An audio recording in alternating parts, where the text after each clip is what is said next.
galera do Direito Civil, chegando aqui mais uma vez com uma aula sensacional, extremamente importante para o teu concurso que você está aí estudando. Hoje a gente vai falar sobre bens. Tchan, tchan. Onde é que estão localizados os bens dentro do Código Civil? Não esqueçam, jamais. Livro 2, o livro 2 traz montes de classificação pra gente. Fala o que é um bem, divisível, indivisível, fungível, infungível e assim por diante, certo? A nossa aula hoje, em relação aos bens, é em relação à classificação do titular do seu domínio. Para tudo, nem comecei a aula ainda, eu vou voltar. Esqueci de uma coisa. Você abriu o Código Civil? Não? Abre. Abre que eu não tô nem olhando ainda. Você vai lá, corre, pega. Gente, aula de Direito Civil sem Código Civil fica tão chata. Vocês têm que saber manusear. Então, bora lá, vamos falar sobre a classificação do titular do domínio em relação aos bens. Colocando aqui para vocês, os bens podem ser públicos ou podem ser particulares. Prof, me deu uma luz, quando que os bens são públicos e quando que os bens são particulares? Em vez de chamar a prof, chama o Código Civil. O Código Civil traz tudo para vocês. Só tem que saber aonde achar. Abre pra gente começar a dar uma pincelada em relação a essa matéria, o artigo 98. Abre um capítulo novo dentro do livro 3 do Código Civil. O artigo 98 fala o seguinte: ele mata dois coelhos com uma paulada só. São públicos os bens do domínio nacional pertencentes às pessoas jurídicas de direito público interno. Todos os outros são particulares. Gente, o artigo 98 do Código Civil diz pra gente o que são bens públicos e, ao mesmo tempo, já traz pra gente o que são bens particulares, através do famoso sistema de exclusão. Se não for público, é porque é particular. Olha o legislador como é do mal. Ele colocou bem assim, ó. Os outros são particulares, seja qual for a pessoa a quem pertence. Ralezada, nem me importa, não, brincadeira. Só para deixar vocês mais animados aí do outro lado da telinha. Gente, o artigo 98 traz pra gente dois conceitos dentro do mesmo artigo, que são os bens públicos. São aqueles pertencentes às pessoas jurídicas de direito público interno. Para tudo, quem são as pessoas jurídicas de direito público interno? Estado, União, comecei errado, vamos começar certo? União, Distrito Federal, Estado, município e as suas entidades como autarquia. Vejam, as pessoas jurídicas de direito público interno, só para fazer um remember para vocês, que não é matéria da aula de hoje, hein? Bora lá! Ai, cadê? Artigo 44, jurídicas de direito privado. Então, antes disso... Achei! Artigo 41. O artigo 41 fala pra gente, são pessoas jurídicas de direito público interno, União, Estado, Distrito Federal, os municípios. Autarquias, inclusive as associações públicas. Gente, tá com dúvida? Abre o Código Civil e procura. Eu tenho certeza que vocês vão achar todas as respostas. Eu não acho que é esquisito, eu tenho problema com números. Por isso que eu faço direito civil não tributário. Eu não sei decorar artigo. Eu não sei o número. Mas eu sei mais ou menos onde é que eu acho. Pode demorar 1 ou 2 minutos, mas a gente vai lá pro lugarzinho certo. Agora que eu sei o que é um bem público e o que é um bem particular, vamos falar sobre a classificação dos bens públicos. Os bens públicos podem ser de 3 espécies. Primeira delas, os bens públicos de uso comum, ou seja, todos nós mortais, toda a população, toda a sociedade pode se utilizar daqueles bens. Esses bens, vamos dar um exemplinho aqui, praça. A praça, eu posso entrar na praça, posso me utilizar? Posso. Todo mundo pode? Todo mundo pode. Esse tipo de bem que todo mundo tem acesso e todo mundo pode se utilizar são chamados de bens públicos de uso geral ou de uso comum. Grande debate, grande discussão quando começaram a cobrar para entrar em certos bens públicos de uso geral. Parques nacionais e assim por diante. Alguns autores afirmaram no começo dessa discussão que perdia a característica de bem público de uso geral e de uso comum a cobrança para entrada, por exemplo. Depois de muito debate, reclama dali, conversa daqui, não existe o afastamento dessa classificação de bem público de uso geral, de uso comum do povo, mesmo que sua utilização seja de forma onerosa. Pode sim cobrar entrada para entrar no parque, certo? Segunda espécie de bens públicos de uso especial. Os bens públicos de uso especial são aqueles que o Estado destina a possibilidade para cumprir com um serviço público. Essa destinação específica que existem nesses bens de uso especial é chamada de afetação. A afetação nada mais é, então, do que um destino específico em relação a um bem, certo? Quando o bem está afetado, quando existe essa afetação em relação a um bem, eles são chamados de bens públicos de uso especial, que para que serve? Para eles conseguirem executar o serviço público. Por outro lado, a nossa terceira espécie traz os bens dominicais. Os bens dominicais são aqueles bens públicos que perderam a tal da afetação. Eles foram desafetados. O que isso significa? Eles não têm mais um objetivo determinado. Ele não tem mais um uso determinado, uma finalidade determinada para cumprimento, para execução do serviço público. Por isso, por eles serem desafetados, eles são disponíveis e alienáveis. Eles podem ser vendidos, eles podem ser doados. São bens que estão no acervo patrimonial do poder público de forma disponível. Fácil. Bora. Queria trazer para vocês aqui... eu acho tão bonitinha essa matéria, gente. Vocês sabem o que são terras devolutas? Terras devolutas são aquelas terras que não são de ninguém. Aquela área que não é de ninguém. Veja, é um pedaço de terra que nunca foi de propriedade de nenhum tipo, de nenhum particular. Às vezes essas terras, essas propriedades sequer têm existência nas prefeituras, INCRA, etc., no cartório de registro de imóveis. Sequer existe um mapeamento de uma certa área. Essas terras devolutas, elas são consideradas de propriedade do Estado. Essa é a primeira observação que é importante a gente fazer. O conceito das terras devolutas. Nós sabemos que os bens públicos possuem uma característica que eles são... que eles não podem ser objetos de uso capião. Ou seja, nenhum particular pode propor uma ação de uso capião quando aquele bem for bem público.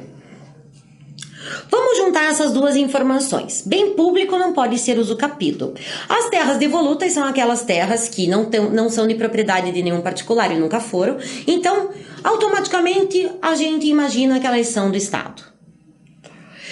Unindo essas duas informações, eu pergunto para vocês, as terras devolutas são passíveis de uso capião? Ao primeiro momento, todo mundo vai dizer não. Se os bens públicos são inalienáveis, a terra devoluta vai virar um bem público, é porque não é passível. Veja, o nosso entendimento hoje, o entendimento do STJ, não é nesse sentido. O STJ entende que a falta de qualquer registro imobiliário, a falta de notícia de que aquele imóvel já foi de propriedade de algum particular, não, a um primeiro momento, não de forma automática, disse que esse bem, então, é de propriedade do Estado. Vou ler uma frase bem pequenininha de um acórdão proferido pelo ministro relator Luiz Felipe Salomão. Esse acórdão é de 2007, o recurso foi de 2007, mas ele foi julgado em 2011. O recurso especial número 964.223, proveniente do Estado do Rio Grande do Norte. Na ementa, ele diz tudo. O cara tem um poder de síntese tão grande que em 3 linhas ele conseguiu explicar pra gente o que a gente tem que saber. A inexistência de registro imobiliário do bem objeto da ação de uso capião não induz presunção de que o imóvel seja público, ou seja uma terra devoluta, cabendo ao Estado provar a titularidade do terreno como óbice do reconhecimento da aquisição da prescrição aquisitiva. A prescrição aquisitiva nada mais é do que uso capião. Tema para o trauma. Bom, o nosso ministro, Luiz Felipe Príncipe Salomão diz o seguinte: por mais que aquela terra não tenha registro e não tenha notícia de que tenha sido de propriedade de outro particular, não quer dizer de forma automática que essa terra seja uma terra pública. Não quer dizer que seja um bem público. O Estado agora tem que comprovar que aquela terra é sim de sua propriedade. Super interessante essa decisão. Quem gostar do tema, que eu sei que todos vocês adoram direito civil, dá uma olhadinha lá no site da STJ. Bem legal. As terras devolutas estão previstas numa lei muito nova, super recente, na lei 601 de 1850. Galera, só pra vocês terem uma noção, essa lei no artigo... Cadê? Eu não trouxe, né? Ai, desculpa, eu esqueci. Eu acho que eu não achei. De tão velha que é, não. Eu esqueci de trazer. A lei 601 de 1850, se eu não me engano, no artigo 1º, fala sobre as sesmarias. Você, estudante aí, operador do direito, nem talvez se lembre das aulas de história do 1º ou do 2º grau, que colocavam pra gente que as sesmarias era quando o rei lá, Portugal, dava uma certa terra para povoar o Brasil. Pensa nisso. Bom, anyway, essa lei ainda está em vigor. Juro. Bom, no artigo 3º, ali coloco que são terras devolutas, só para ilustrar a aula e vocês terem um conhecimento ainda maior. Outra questão que eu quero falar para vocês, já que é essa última parte em relação aos bens que a gente vai estudar, hoje em dia, muitos autores, como Flávio Tartucci, por exemplo, que eu amo de paixão, adoro ele como doutrinador, ótimo, um mestre mesmo. Bom, vamos falar sobre a possibilidade ou sobre a existência realmente dessa dicotomia entre direito público e direito privado. A gente estava estudando agora esses bens, essa divisão, esse abismo, né, que separa os bens públicos dos bens privados. Olha só, o Tartucci já traz pra gente que o nosso direito hoje, e cada vez mais, o direito público e o direito privado acabam por se enroscar. O direito público e o direito privado, eles não são mais duas matérias completamente diferentes. Eles se enlaçam. As matérias acabam por se confundir até em certos aspectos, porque tem nuances do direito público no direito privado, do direito privado no direito público. Mas principalmente a intervenção do direito público dentro do direito privado, certo? Hoje em dia, existem autores que defendem a abolição, digamos, dessa dicotomia, falando que os direitos, que os bens, eles devem ser considerados bens difusos, são bens de todos, o meio ambiente e assim por diante, não é mais um bem público, mas bem que interessa ao todo, a uma coletividade, a sociedade de forma geral. Então essa dicotomia, cada vez mais, ela está sendo deixada de lado, porque perdendo a sua importância no tipo de direito que hoje temos, constitucionalizado, democratizado, humanizado, coletivizado e assim por diante. Última questão que eu queria conversar com vocês hoje é sobre o bem de família. O bem de família é um caso sério, gente. É tema de inúmeras discussões entre veros doutrinários, digamos assim. O bem de família, o que é o bem de família? É um bem que não tem possibilidade de ser penhorado, ou seja, ele é impenhorável. O que significa um bem ser impenhorável? Significa que a pessoa proprietária daquele bem de família, aquele bem não pode figurar como pagamento, como garantia de dívidas contraídas pelas pessoas daquela família. Não pode garantir uma execução, não pode garantir uma dívida e assim por diante. Então existe a impenhorabilidade. Vejam que a impenhorabilidade do bem de família remonta a toda essa situação de democratização e humanização do direito civil. O bem de família, ele é considerado o conceito de bem de família é o seguinte: onde uma entidade familiar reside, sendo que os integrantes da entidade familiar não possuem mais nenhuma propriedade em seu nome. Basicamente isso que o artigo 5º da lei 8.009 de 90 fala pra gente: para os efeitos de empenhorabilidade, de que trata essa lei, considera-se residência em um único imóvel utilizado pelo casal ou pela entidade familiar para moradia permanente. Isso é a residência, é esse imóvel residencial do próprio casal, é empenhorável e não responde pelas dívidas contraídas por eles. Tá ok. Por que existe a empenhorabilidade do bem de família? Veja, partindo do princípio hoje extremamente utilizado, o princípio do patrimônio mínimo, que as pessoas têm que ter um mínimo de patrimônio para poder viver com dignidade. O nosso direito civil hoje ele é embasado em fundamentos muito diferentes do que os embasadores do Código Civil de 16. O Código Civil de 16, extremamente patrimonialista e individualista, tinha o cunho tinha essa força de que não me interessa se você tem dinheiro, se você vai passar fome, se você vai morar na rua, se a tua família não tem o que comer, se você não tem de onde tirar a tua subsistência, você deve, você paga com seus bens. Veja, essa regra hoje ela é relativizada. Se um bem é considerado bem de família, ele não serve para pagar ou para garantir nenhuma dívida contraída pela entidade familiar. Ok? Existem dois tipos de bem de família, o bem de família convencional e o legal. O bem de família legal está previsto na Lei 8.009 de 90. É uma lei bem pequenininha que vale a leitura. É bem interessante essa instituição legal, né, do bem de família. Por sua vez, o bem de família convencional, ou seja, aquele que é atribuído a característica de bem de família por vontade da parte, por vontade do proprietário, está previsto no Código Civil, no artigo 1711 e seguintes. Mas não imaginem vocês que o artigo 1711 e seguinte diz que qualquer bem tranquilidade, você vai lá e dá as características, atribui a característica de bem de família em relação a esse bem. Vou ler um trechinho, só para a gente ter uma ideia como que a gente faz para instituir, para dar a característica de bem de família a uma propriedade. Podem os cônjuges ou a entidade familiar, mediante escritura pública ou testamento, são as duas formas de instituir o bem de família, destinar parte do seu patrimônio para instituir o bem de família, desde que não ultrapasse 1/3 do patrimônio líquido existente no momento da instituição. Existem alguns requisitos, não é qualquer bem de família que assim será considerado.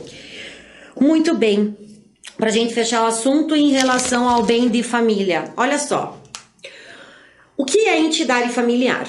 Vejam que nos primórdios, há muito tempo atrás, entidade familiar era constituída pela aquela visão clássica de família: pai, mãe e filhos. Hoje em dia, a entidade familiar ela pode ser composta de várias formas diferentes. O casal homoafetivo, pode ser só pai, pode ser só mãe. Entidade familiar pode ser composta de apenas uma pessoa? Pode. Você mora sozinho, você é solteiro, você não tem filhos. Você forma uma entidade familiar? Forma. Porque veja, se assim a gente não atribui a essas pessoas uma entidade familiar, essa característica de entidade familiar, quer dizer que uma pessoa solteira que só tem aquele bem, a propriedade dela não tem a característica de bem de família? Hoje em dia, dentro do nosso direito, com toda essa nossa democratização, é impossível a gente dizer que uma pessoa só não forma uma entidade familiar. Imagina, olha só o caso, uma viúva, ela teve 8 filhos na vida toda, os 8 filhos, cada um mora para um canto do país, até mesmo fora do país, o marido dela morreu. Ela só tem aquele bem onde ela reside. Não é bem de família porque você mora sozinha. Para acabar com essa discussão, a STJ veio e sumulou o assunto, súmula 364. Pessoa solteira, viúva, sozinha, não interessa, também é entidade familiar. Veja, em relação à composição da entidade familiar, trago a vocês... Gente, esqueci a palavra. Em relação à entidade familiar, eu indico a vocês a leitura da Maria Berenice. Sensacional. Maravilhosa ela, tá bom? Pergunta básica de concurso. O concurso não vai perguntar para você o que é bem de família. Ele vai dar uma enroladinha na tua cabeça, vai tentar tirar você do meio de campo, mas você vai acertar. Imóvel locado. A gente acabou de ler que o bem de família, na Lei 8.009, naquele bem de família legal, ele diz que é o imóvel residencial próprio do casal ou da entidade familiar e é impenhorável, ou seja, não responderá por qualquer dívida civil, comercial, fiscal e assim por diante. Grande discussão tinha-se quando a família não morava no local. A família alugava a residência dela, mas era a única propriedade. Aquele bem poderia ser considerado bem de família? Depois de muito debate, o STJ também sumulou o assunto na súmula 468, falando pra gente o seguinte: se restar comprovado que o aluguel, o provento, o fruto cível do aluguel constitui renda familiar para sua subsistência ou é a única renda daquela família, aquele bem não perde a característica de bem de família, ou seja, não perde a sua característica de empenhorabilidade. Só que vejam, gente, tem que ter essa circunstância, tem que ter essa comprovação de que a família está vivendo com a ajuda, pelo menos, daquela renda proveniente do aluguel. Tá bom? É assunto simulado. Tem exceção? Tem. E a lei traz as exceções. Artigo 3º, bem interessante. Toda vez que se tratar de dívidas em relação ao próprio imóvel, é que a gente está dentro de uma exceção. Quando que o bem de família perde a característica de empenhorabilidade? Artigo 3º da Lei 8.090, tá? Não esqueçam. Esse aqui é o mais divertido, ó, para a cobrança de impostos predial ou territorial, o famoso IPTU. Taxas e contribuição devidas em função do imóvel familiar. Esse inciso 4º do artigo 3º diz pra gente o seguinte: se você dever IPTU for para execução, o município pode sim pedir a sua casa como forma de pagamento dos impostos atrasados. Depois da vírgula, no segundo momento do inciso 4º do artigo 3º, ele fala pra gente que as taxas, quer ver aqui, ó, as taxas e contribuições devidas em função do imóvel. Gente, condomínio tem o condão de afastar a empenhorabilidade do bem de família. Cuidado, se está devendo, se está com problema financeiro, não deixa de pagar o IPTU e muito menos o condomínio. Aqui também a gente tem mais um exemplo para vocês em relação à exceção que se abre exceção da empenhorabilidade do bem de família. Temos aqui inciso 3º, pelo credor da pensão alimentícia. Aqui ele coloca que ficam resguardadas as hipóteses dos direitos do seu coproprietário. Imagine marido e mulher. O marido deve pensão, vão lá e tiram, mas tiram a propriedade deles, tiram a empenhorabilidade, a característica maior do bem de família, e a esposa dele fica como? Então tem que ser resguardado também o direito daquele que é coproprietário. Tranquilo, né? Gente, eu acho que era isso que eu tinha para falar para vocês hoje. Só. Estuda, vale a pena, vai passar e não deixe de assistir as aulas de Direito Civil aqui da Cultive. Beijo.